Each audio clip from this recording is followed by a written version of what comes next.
నమస్తే అండి అందరికీ. నేను మీ Madhavi Krishna. Welcome to my channel Madhavi Krishna's Navarasa Kathamalika Telugu audio stories. వినండి, వింటూనే ఉండండి ప్రతిరోజు సరికొత్త ఎపిసోడ్లని. ఈ కథలు కనుక మీకు నచ్చినట్లయితే తప్పకుండా లైక్ చేయండి. అలాగే నా ఛానల్ని సబ్స్క్రైబ్ చేసుకోవడం మర్చిపోకండి. ప్రియ సఖి 47. సుధాకర్ బాగా తాగుతున్నాడు అనుకున్నాం, కానీ వాడు డిప్రెషన్లో ఉన్నాడని మనలో ఒక్కళ్ళమైనా గ్రహించగలిగామా రవి? తీక్షణంగా అడుగుతున్న హేమంత్కి ఏమని సమాధానం చెప్పాలో అర్థం కాలేదు రవికి. తెల్లబోయి చూశాడు. ధాత్రి షాక్ తగిలినట్టుగా కూర్చుండిపోయింది. శుచి హేమంత్ భుజం మీద నుంచి చేతిని తీసేసి కొద్దిగా దూరం జరిగింది. ఆమె చెయ్యి చిన్నగా వణికింది. హేమంత్ ఆమె వైపు తిరిగి ఆమె చేతిని తన చేతుల్లోకి తీసుకున్నాడు. ఐఎమ్ సో సారీ శుచి. నీ బాధలకి నిన్ను వదిలేసి ప్రేమకి విలువ లేకుండా చేశాను.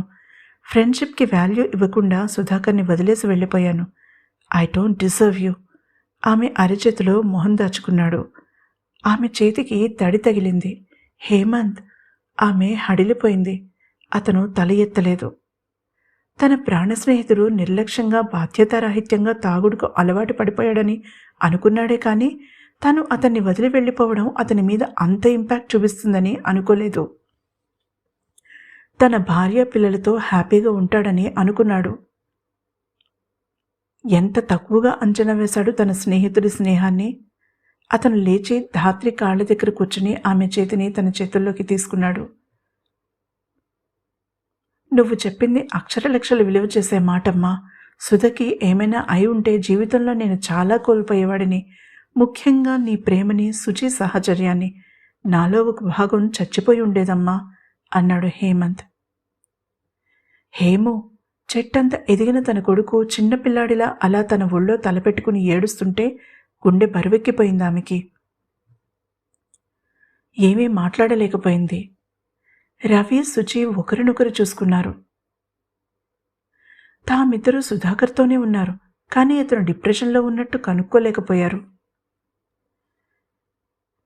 హేమంత్ పక్కన లేకపోవడం, బామ్మ తను కలిసి తన ప్రాణ స్నేహితుడిని ఇన్సల్ట్ చేశారన్న బాధ, తను హేమంత్కి ఏమీ హెల్ప్ చేయలేకపోయాడన్న గిల్ట్ అన్నీ ఒక ఎత్తైతే రేణు అతన్ని వదిలి వెళ్ళిపోవడం మరొక ఎత్తు. శుచి సడన్గా లేచి నిలబడింది. ఆ రోజు కోపంలో తను హేమంత్ మీద అరిచింది. తాను మొహం మీద స్టాంప్ ఏమైనా కొట్టుకుందా, అందరూ నన్ను వదిలేసి వెళ్ళండ్రా అని తిట్టింది. తనలాగే తన అన్నయ్య కూడా ఫీల్ అయ్యాడని ఆమెకి ఇప్పుడు అర్థమైంది. అతను అంత తాగుడుకు అలవాటు పడిపోతే అది మాన్పించడానికి కానీ, కారణాన్ని వెతకడానికి ట్రై చేయడం కానీ తను చెయ్యలేదు. అది తన తప్పు కాదా? మరి మొత్తం తప్పంతా తన భుజాల మీద వేసుకుని ఆ భారాన్ని తనొక్కడే ఎందుకు మోస్తున్నాడు హేమంత్?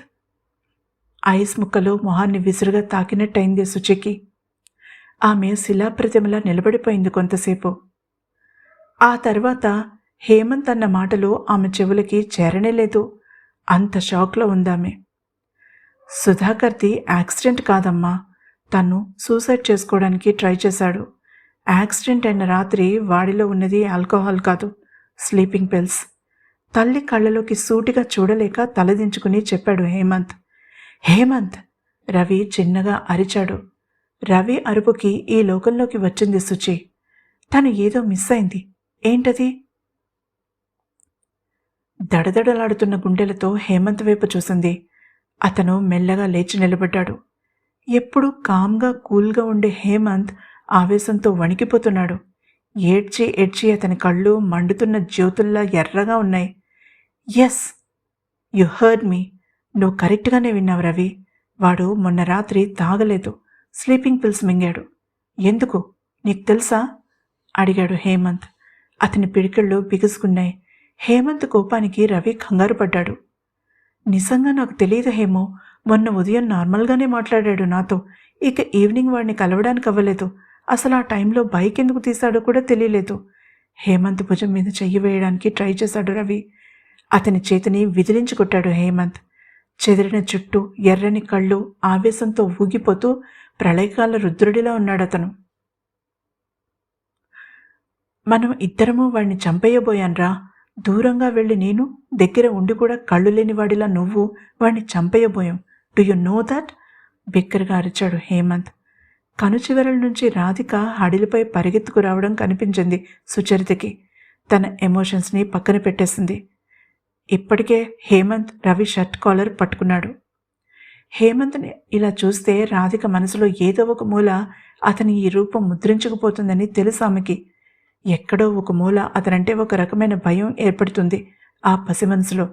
అది హేమంత్ తట్టుకోలేడు. అందుకే చాలా ఫాస్ట్గా రియాక్ట్ అయింది. రాధికకి అడ్డుగా నిలబడింది సుచరిత. రాధి, ఇక్కడేం చేస్తున్నావు? అవసరమైన దానికన్నా కొంచెం గట్టిగా నవ్వుతూ అడిగింది లేని హుషారు నటిస్తూ సుచరిత. తన కంఠం హేమంత్ని ఎలర్ట్ చేస్తుందని తెలుసు ఆమెకి. ఆమె ఊహించినట్టుగానే రవి కాలర్ వదిలి దూరం జరిగాడు హేమంత్. చకచక తన జుట్టును సరిచేసుకున్నాడు. అంత సమయం మాత్రమే ఇవ్వగలిగింది శుచి అతనికి. రాధిక ఆమె కాళ్ళని చుట్టుకుపోయింది. భయంతో ఆమె కింది పెదవి వణుకుతోంది. ఏడవడానికి సిద్ధంగా ఉంది. గుండె కరిగి నీరైపోయింది శుచికి. వస్తున్న ఏడుపుని ఆపుకోవడానికి ట్రై చేస్తున్న రాధికని చూసేసరికి ఆమెను ఎత్తుకుని తన గుండెలకి గట్టిగా హత్తుకుంది శుచి. సన్నగా వెక్కుతోంది గాని కళ్ళ నుంచి నీళ్లు రావడం లేదు రాధికకి. ఏడవాలని అనిపిస్తే ఏడ్చే రాధి.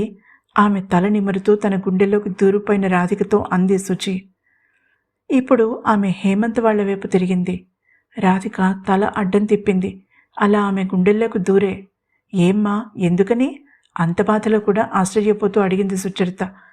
Bad girls ఏలుస్తారు. నేను ఏలిస్తే అమ్మ నన్ను వదిలేసినట్టే హేము కూడా వదిలేస్తాడు. అందుకే వెక్కుతూ మధ్య మధ్యలో చెప్పింది. శుచితో పాటుగా అక్కడున్న అందరూ ఒక రకమైన షాక్లోకి వెళ్ళిపోయారు. ఆ 4 ఏళ్ల పసిదానిలో అంత ఇన్సెక్యూరిటీ దాగి ఉందో అందరూ తెలుసుకున్న క్షణాలవి. ఈడ్చి కొట్టినట్టయింది హేమంత్కి. తను రాధికకి సెక్యూరిటీ ఫీలింగ్ ఇవ్వడంలో ఫెయిల్ అయ్యాడా? తను మంచి ఫ్రెండ్ కాదని తేలిపోయింది. ఇప్పుడు మంచి తండ్రి కూడా కాదా? హేమంత్ మొహంలో మారుతున్న రంగులను బట్టి అతని మనసులోని ఆలోచనల్ని ఇట్టే గ్రహించింది శుచి. కానీ అతన్ని ఓదార్చే సమయం కానీ ఆ ఏకాంతం కానీ ఇప్పుడు తనకి దొరకవు. ముందు రాధిక తన ప్రయారిటీ. తన దగ్గర అంత పెద్ద విషయం దాచినందుకు అదే అతనికి పనిష్మెంట్ మనసులో అనుకుంది శుచి. రాత్రిదాకా హేమంత్తో ఒంటరిగా ఉండదలుచుకోలేదామె. అందరి మధ్యలోనూ గొడవ పడడం ఇష్టం లేదు. ముందుకు రాధిక మనసులో ఆ భయాన్ని తుడిచేయాలి, పూర్తిగా నామరూపాలు లేకుండా. ఏడుపు వస్తే ఏడ్చే రాధి. నిన్ను వదిలి హేమో ఒక్క క్షణం కూడా ఉండలేడు. ఎప్పుడైనా అత్తా వాళ్ళింట్లో నువ్వు హ్యాపీగా ఉండడం వేరు, కానీ ఇలా భయపడుతూ ఉంటే హేము ఏడుస్తాడు. చూడు ఒకసారి హేము వైపు ఎలా ఏడుస్తున్నాడో. నువ్వు తనని నమ్మడం లేదని ఏడుస్తున్నాడు. నీట్గా సిచ్యువేషన్ని అనుకూలంగా మార్చేసింది. ధాత్రి తన కోడలి తెలివిని మెచ్చుకోకుండా ఉండలేకపోయింది. రవి లోపలే విస్తపోయాడు. చిన్నారి శుచి ఎంత పెద్దదైపోయిందా అని. హేమంత్ మాటలు మర్చిపోయిన వాడిలా నిలబడిపోయాడు. తన అవుట్బస్ట్కి ఎంబరాసింగ్గా ఉంది అతనికి. ఇప్పుడు రాధిక ఫోకస్ తన మీదకి మళ్ళేసరికి ఇబ్బందిగా కదిలాడు. రాధిక హేము వైపు ఒకసారి చూసి తిరిగి శుచి కళ్ళలోకి చూసింది. హేము ఏడ్చాడు నీకోసం. ఇప్పుడు హేము బ్యాడ్ బాయ్ అవ్వడు. నువ్వు తనని నమ్మలేదని ఏడ్చాడు. దానికి రీజన్ ఉంది కదా. అదే చాక్లెట్ కావాలని, క్రికెట్ బాల్ కావాలని ఏడ్చాడనుకో, అప్పుడు బ్యాడ్ బాయ్. ఇప్పుడు కాదు. మరి ఏడ్చాడు కదా అని హేముని మనం వదిలి వెళ్ళిపోతామా? సీరియస్గా రాధిక కళ్ళలోకి చూసి అడిగింది శుచి. మనవ్ అని శుచితో తనని కలిపినందుకు ఆ చిన్నారి మనసు సంతోషంతో నిండిపోయింది. శుచిలాగానే తను కూడా తనకి తాను పెద్దరికం ఆపాదించేసుకుంది. మనం హేము లేకుండా ఉండలేంగా, భయమేస్తుంది. శుచి మెడ చుట్టూ చేతులు వేసి ప్రేమగా చెప్పింది రాధిక. ఎందుకో ఆ క్షణంలో చిన్నారి రాధిక తన మేనత్త సుచరితని పూర్తిగా నమ్మింది. ఆ నమ్మకం ఆమె తన జీవితాంతం పోగొట్టుకోదని ఆ పసి వయసులో తెలియలేదామెకి. అది తెలియక్కర్లేదు కూడా. తల్లిదండ్రుల వేళ్లు పట్టుకుని అడుగులు వేసే ప్రతి పసిప్రాణం తాము కింద పడిపోయినా తిరిగి తల్లిదండ్రులని నమ్మి వేళ్లు పట్టుకుంటారు, కానీ వాళ్ళని నమ్మి పట్టుకున్నందుకు కింద పడేశారని అనుకోరు. అదే నమ్మకం. కింద పడిన ప్రతిసారి తల్లిదండ్రుల వైపు చూస్తారు, వాళ్ళు తమకి సహాయంగా వస్తారని. అదే భరోసా. మరి టీనేజ్కి వచ్చేసరికి ఆ నమ్మకం, భరోసా ఏమైపోతున్నాయి? నమ్మని పిల్లలది తప్ప, పసితనపు నమ్మకాన్ని యవ్వనపు ప్రాంగణంలోకి అడుగుపెట్టే సమయానికి పోగొట్టుకున్న తల్లిదండ్రులది తప్ప. రాధికలో దుఃఖపు ఛాయలు పోయేసరికి శుచి తేలికగా ఊపిరి పీల్చుకుంది. సరైన కారణంతో ఎవరైనా ఏడ్చినప్పుడు ఏం చెయ్యాలని హేమ చెప్పాడు? ఆమెని ఎత్తుకుని హేమంత్ వైపు అడుగులు వేస్తూ అడిగింది రాధికని. గట్టిగా హక్ చేసుకోవాలి, శుచి చెవిలో అరిచింది. చిన్నగా నవ్వుతూ తన చెవిని రుద్దుకుంటూ రాధి ముక్కు మీద ముద్దు పెట్టింది. అది చిన్నారి రాధిక తనకు పెట్టిన టెస్ట్ అని తెలుసు శుచికి. అందుకే రెప్ప కూడా వేయకుండా పాస్ అయింది ఆ టెస్ట్లో. అప్పటికే ఈ హడావిడికి రిధిమ అక్కడికి వచ్చి తండ్రి మీదకి ఎగబాకేసింది. రవి ఆమెను ఎత్తుకుని పొదవి పట్టుకున్నాడు. చిన్నపిల్లల్లో కూడా ఇన్సెక్యూరిటీ ఉంటుందని అతనికి ఆ క్షణమే తెలిసింది. సుజిత్ చేతుల్లో నుంచి హేమంత్ మీదకి దూకింది రాధిక కోతిపిల్లలాగా. హేము అంటూ అతని మెడని కరుచుకుపోయింది. తాను ఎప్పుడైనా నొప్పి పుట్టి ఏడ్చినప్పుడు హేము చేసే పనిని ఇప్పుడు తను చేసింది రాధిక. అతని తలని వంచి నుదురు మీద ముద్దు పెట్టుకుంది. రాధి అంటూ ఆమెని గుండెలకి గట్టిగా హత్తుకున్నాడు హేమంత్. శుచికి థ్యాంక్స్ చెప్పాలని ఆమె వైపు చూశాడు. ఆమె కనీసం అతని వైపు కన్నెత్తి చూడలేదు. తన పని అయిపోయినట్టుగా అక్కడి నుంచి వెళ్ళిపోయింది. పిల్లలు పెద్దవాళ్ళని ఎంతలా గమనించి వాళ్ళని అనుకరిస్తారో ఇప్పుడు రాధి చేసిన పని వల్ల ఆమెకి అర్థమైంది. తాము ఇక నుంచి చాలా జాగ్రత్తగా ఉండాలని నిర్ణయించుకుంది శుచి. శుచి కోపాన్ని హేమంత్ ఎలా పోగొడతాడు? సుధాకర్ తనకి కూతురుందని తెలిసి ఎలా రియాక్ట్ అవుతాడు? తెలుసుకోవాలంటే తప్పకుండా వినండి తర్వాతి ఎపిసోడ్ని. ఈ ఎపిసోడ్ కనుక మీకు నచ్చినట్లయితే తప్పకుండా నా ఛానల్ని సబ్స్క్రైబ్ చేసుకోండి. అలాగే లైక్ చేసి కామెంట్ చేయడం మర్చిపోకండి.